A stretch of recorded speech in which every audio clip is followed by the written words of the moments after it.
Hey everyone, I apologize about the loud background noise. I was trying to hold off to do my video until it quit raining. Unfortunately, it didn't quit raining.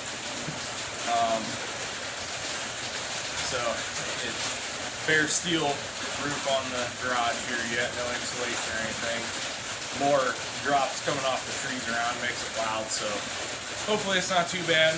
The light, I know the lighting on the last video when I was talking was off. It was real dark. I forgot to turn my light on because it was so bright outside I didn't even think about it. But didn't get a whole lot done today. I mean, I did, but I didn't. I'll probably do a little bit, go over what I did real quick. Got the manifold fully bolted on. Got the oil feed for the turbo bolted up. The downpipe is on. Oxygen sensors are in the downpipe for the rear oxygen sensors. It did retain those. I think he's going to need to do something in the tune to turn those off, or plug-in resistors or something that makes the check engine light go away. Which it didn't have cats in the downpipe, catalytic converters in the downpipe. So I don't know if it was already tuned for that or not. Did get the oil drain put on. It's got a little block that goes right onto the bottom of the turbo itself, a line that goes over to the front factory oil drain return for the front turbo. Pretty much that's about it. Got the downpipe on. I did end up pulling the turbo back off. I had to put the gaskets onto the exhaust manifold, so I did that the first part of today. It's Sunday, I didn't really come out here until later. Didn't do a whole lot yesterday. I made the RX-7 quick little snip video.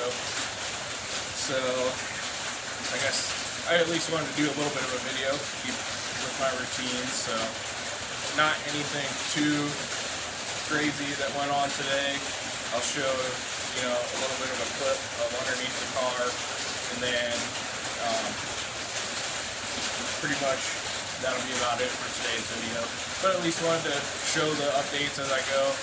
Wasn't really too much of a pain. I'll go over some stuff that'll probably be on tomorrow's video, or at least that I would like to try and get done on tomorrow's video.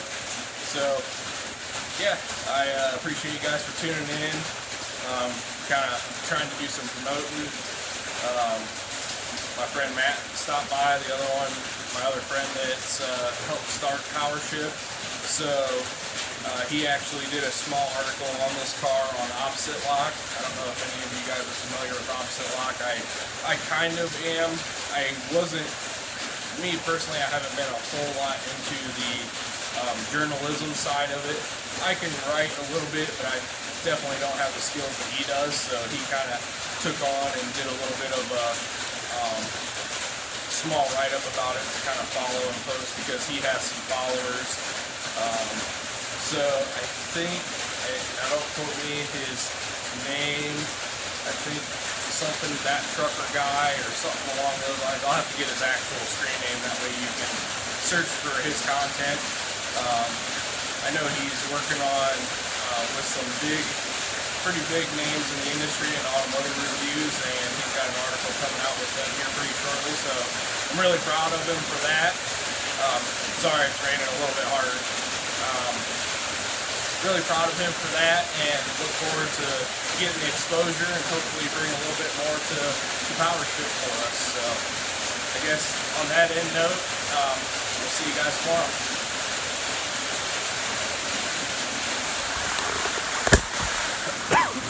Here's what I managed to get accomplished for today. You can see the drain tube for the turbo there.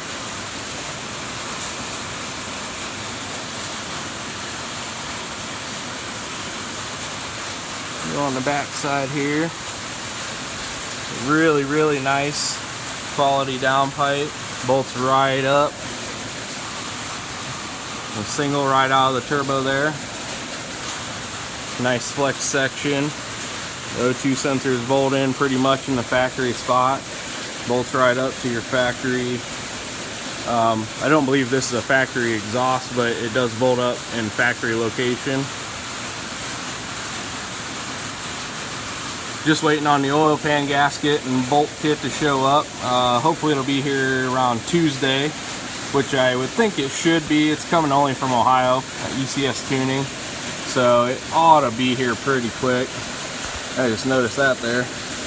Kind of pulled that hose off. I wasn't, when I tightened it up, I'm gonna have to fix that. But yeah, one thing Matt wanted me to kind of go over, viewer-wise, things that were maybe like a pain.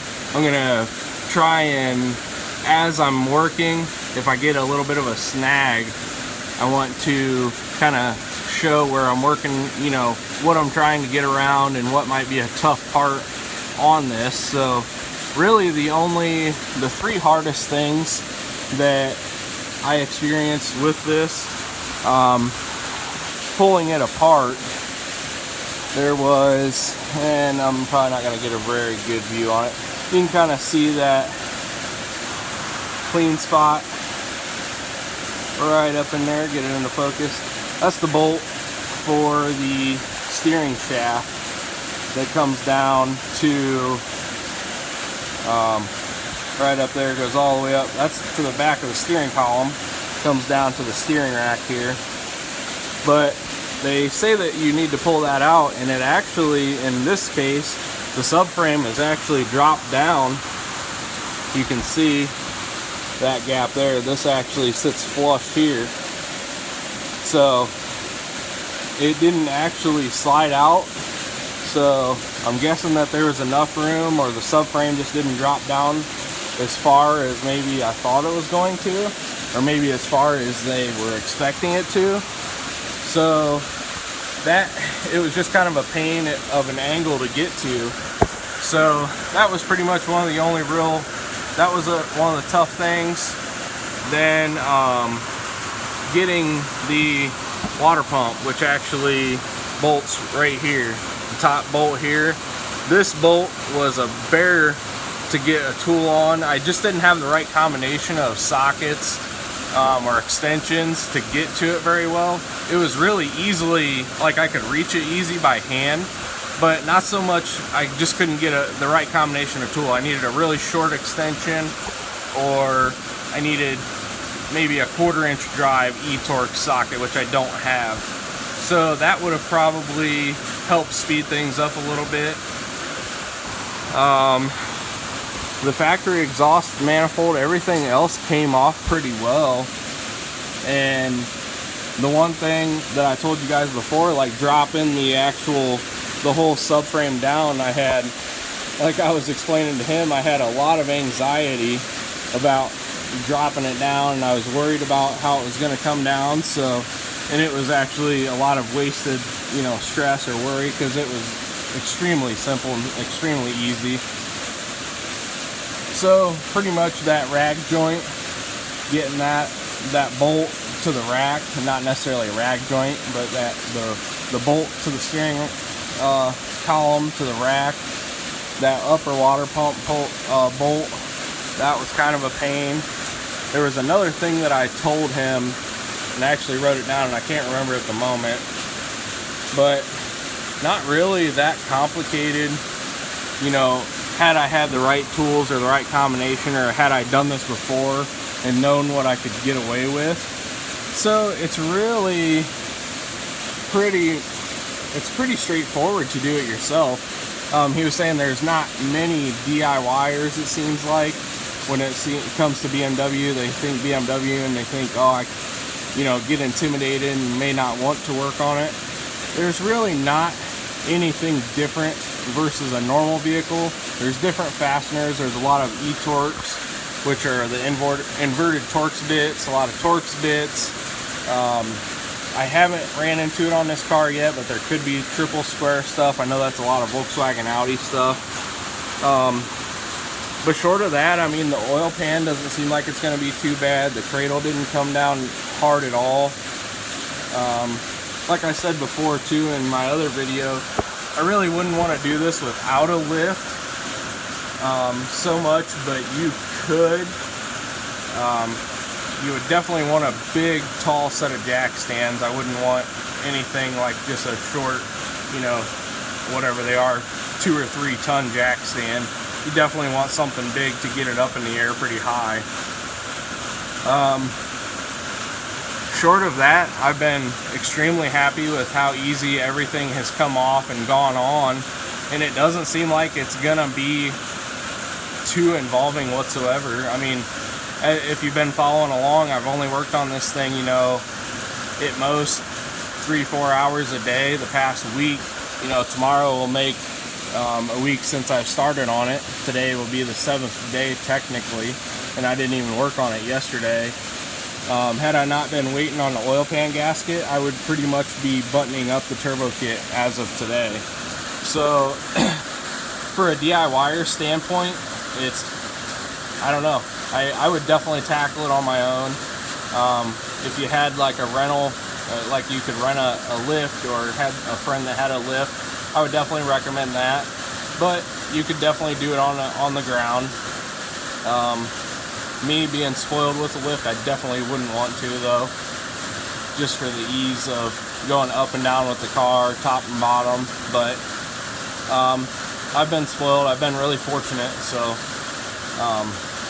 from a standpoint, I know these cars are getting a little older, so there's going to be a lot more guys that are they're going to be more in their price range and going to be able to want to do some wrenching on it. So this is what you can do for, you know, spend some of your hard-earned money and be able to do a little bit of wrenching on your own. Or maybe this video will help you decide that you don't want to tackle it on your own, and this is just kind of going to help you understand what the shop is going to do for you. So yeah, that's about it for tonight, and I guess we'll talk to everybody tomorrow. Later.